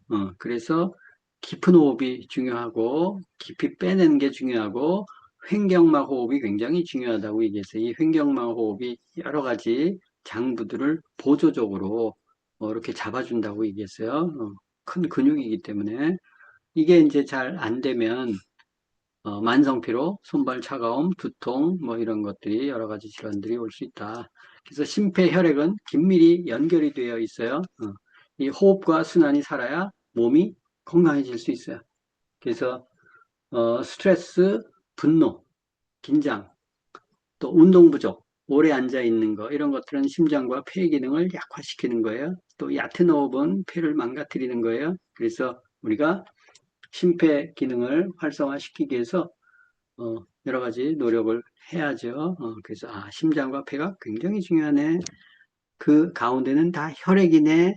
그래서 혈액을 깨끗하게 하고 혈액순환을 잘 하게 하는 섭생과 또 생활 방식이 필요하구나. 이런 부분들을 이해하시면 심장과 폐도 건강하게 살릴 수 있어요. 오늘은 여기까지 하겠습니다.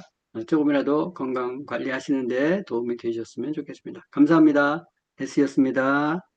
다음 주에 뵙겠습니다.